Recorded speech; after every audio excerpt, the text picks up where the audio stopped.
You had a baby in a house when you were 13 years old and we can't find you. By the way, where's the baby buried? I asked that question to her. And she said what happened after she gave birth was they called her mom and they said that she's got to go. I said, how do you know the baby was dead? You're telling me they moved you into a room and they induced labor after you said, I don't want to give up my child. And the kids, we all thought they were this tragic little family. They weren't his. We found the DNA records later. They hid. Not because I was embarrassed. Not because I didn't want anyone. Yes, we did keep it very private. But it's because it was a moment very sacred. I was growing a human inside of me. My baby. The world that Charlie and I live in is very toxic at times. That right there stopped a lot of people cold. And it's the kind of moment that makes you realize just how dark some stories actually go beneath the surface. But that's not actually where today's story begins. Today we are talking about a rumor storm that has been building quietly for months and just exploded wide open. Because if what Candace Owens recently hinted at turns out to be true, then Erika Kirk's public narrative doesn't just get complicated. It gets completely flipped on its head. Yeah, that's Erika Kirk getting an ultrasound. There's been a lot of talk about whether or not that woman has really ever been pregnant. Now, I've been pregnant 5 times. The first was a miscarriage, gave birth to 4. So you bet your ass I zoomed in on that ultrasound screen.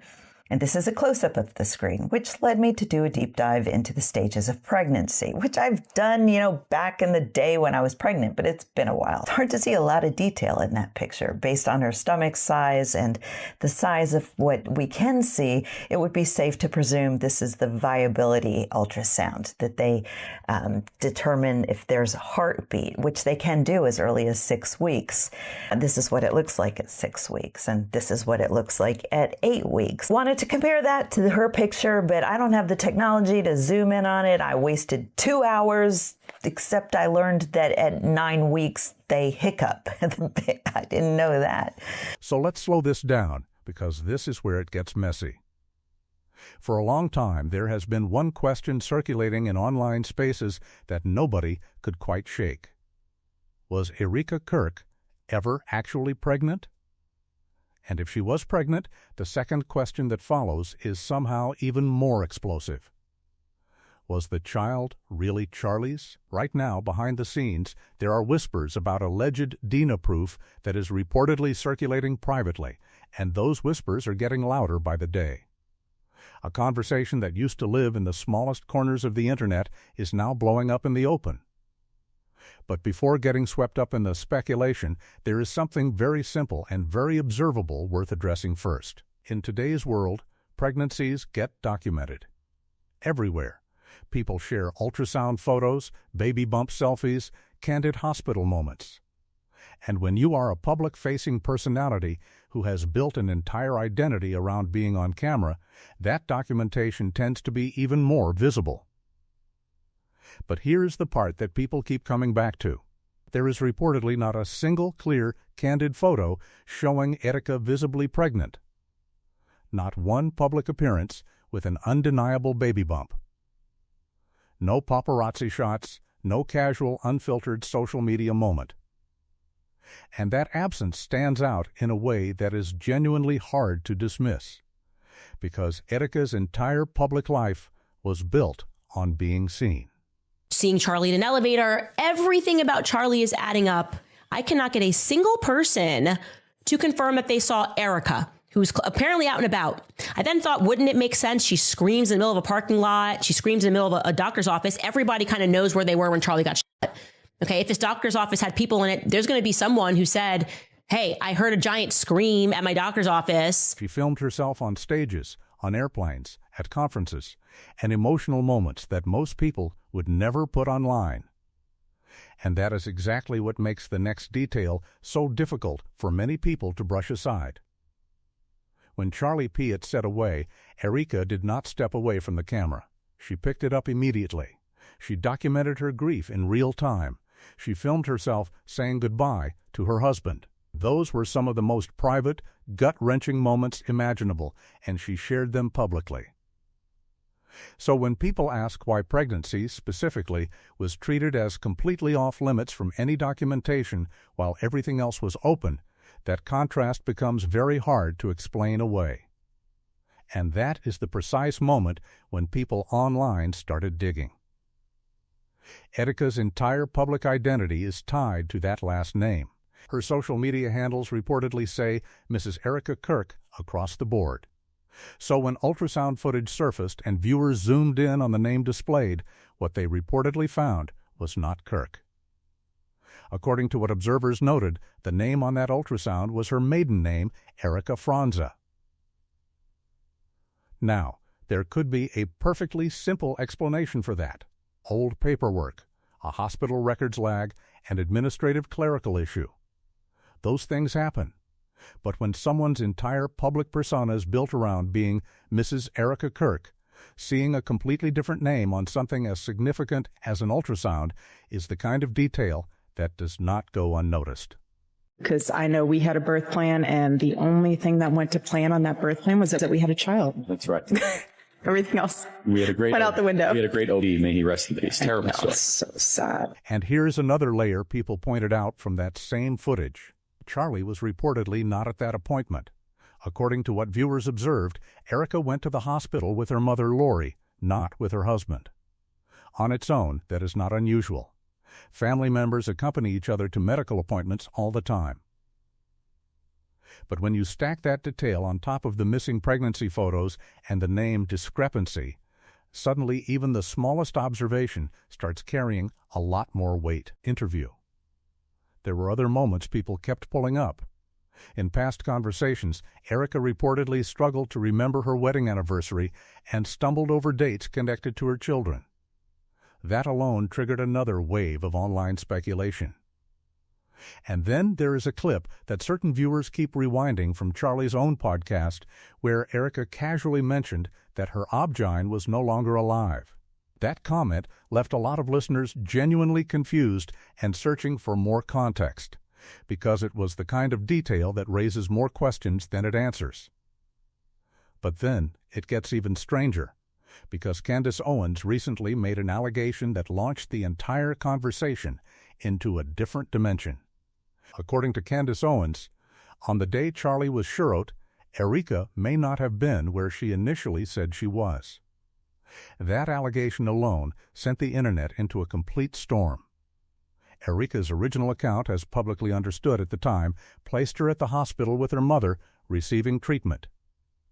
That was the explanation given, but according to sources recently referenced by Candace Owens, the story allegedly looks very different behind the scenes. Those sources reportedly claim that Erika may have actually been at a hotel suite in Fort Wuka that day. And that is where everything started unraveling for a lot of people watching closely. Interview. Back when all of this first broke, Andrew Colbert reportedly worked hard to reinforce Erika's timeline. He publicly suggested that Erika and Charlie had dinner together the night before the shotting.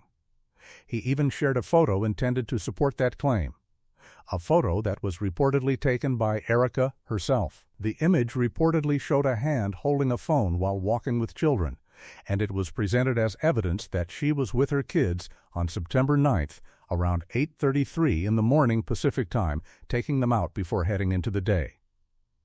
At the time, that image was meant to settle things down. But now, newer allegations are directly challenging that timeline. According to these more recent claims, Erika may not have been with Charlie the night before at all. Tracy Martin. Remember, Tracy Martin is Erika's best friend for over 15 years. How close are Erika and Tracy? They've done everything together. Tracy says from Romanian Angels. Erika modeled for her clothing brands. Instead, some reports allege that Erika may have been with Tracy Martin, a woman who has reportedly been one of her closest companions for more than 15 years. And that detail reframes the emotional picture entirely. Because if Erika was not with her mother as originally stated, people immediately start asking a different question. Why say that in the first place? And if she was allegedly with Tracy that night, what exactly does that relationship look like behind closed doors? Observers online have pointed to years of photos showing Erika and Tracy together repeatedly, shared vacations, family holidays, events side by side. Tracy reportedly present in many of the most significant chapters of Erika's life. There are also claims circulating, unconfirmed, that Tracy's daughter, McKenna, may have worked as Erika's personal assistant at some point. This is shocking that Tracy's daughter is actually Erika's assistant. I'll put an allegedly there because we've got to confirm that information. But the source knows. To many people, that is simply what a long-term, deeply close friendship looks like. But to others watching from the outside, it opens up a completely different set of questions that the internet is not done debating. And this is exactly where the online speculation shifted into a higher gear, because at first, people were only circulating one theory: the idea that Erika may have used a surrogate to carry her children. That theory had been quietly floating around online for a while, but once people started connecting it to the missing pregnancy documentation, the name on the ultrasound, and the scattered moments where details about the children seemed blurry or inconsistent, the conversation changed direction. Because suddenly it was not just about surrogacy anymore. Some online commentators began suggesting something far more dramatic: the possibility, alleged and unproven, that the children could biologically belong to someone within Erika's own close circle. To be absolutely clear, these are claims circulating in online spaces, and they have not been publicly proven or substantiated with verified evidence. But that has not slowed people down from analyzing every available detail. From the perspective of those pushing this theory, several pieces appear to line up: the absence of visible pregnancy photos, the maiden name on the ultrasound, the private handling of a pregnancy while everything else in her life was documented openly. Supporters of this theory argue those details could all point in the same direction, though that remains entirely speculative and contested. Interview, and that leads directly to a name that keeps surfacing no matter which angle people approach this story from: Tyler Bauer. Because now the speculation is not just about secrecy or surrogacy in general terms, it is getting specific. Some sources circulating online have alleged that Tyler Bauer could potentially be the biological father of Erika's children. Again, there is currently no publicly confirmed, verified evidence supporting that claim. But the reason the rumor refuses to die is because people believe certain timelines raise serious questions.